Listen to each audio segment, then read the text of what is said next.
প্রিয় ফেসবুক বন্ধুগণ, আসসালামু আলাইকুম। আজকে আপনাদের বান্দরবনের দেবতাখুমের কিছু অংশ দেখাবো ইনশাআল্লাহ। প্রথমে বলবো, এখানে আসলে স্যান্ডেল ব্যবহার করা উচিত নয়। আপনি পড়ে যাওয়ার সম্ভাবনা থাকবে, সব সময় পানি থাকে, তো যার কারণে একটু পিছলা থাকে। তো সবাইকে বলবো, এখানে আসার আগে অবশ্যই প্ল্যান করে আসতে হবে, যেন সবাই প্লাস্টিকের কোনো জুতো, এমন জুতো থাকতে হবে যে ট্রেকিং জুতো অথবা প্লাস্টিকের জুতো, যেখানে পিছলা রোধ করা সম্ভব হয়। এখানে না আসলে আসলে বোঝা সম্ভব নয় যে দুটো খাড়া পাহাড়ের মধ্যখানে এই পানির লেকটা, এটা আশ্চর্যই মনে হচ্ছে।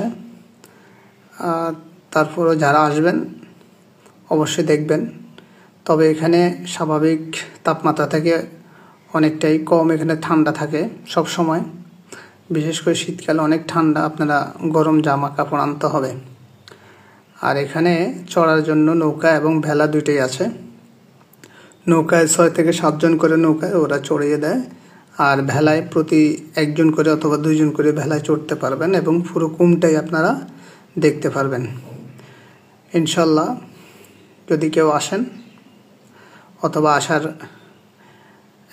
আগ্রহ প্রকাশ করেন, তাহলে প্রথমে বান্দরবন আসবেন। বান্দরবন থেকে রোয়াংছড়ি উপজেলায়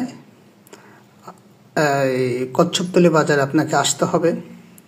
ওখান থেকে একজন গাইড দেবে, গাইড নিয়ে আপনারা এই দেবতাখুমে আসতে হবে ইনশাল্লাহ।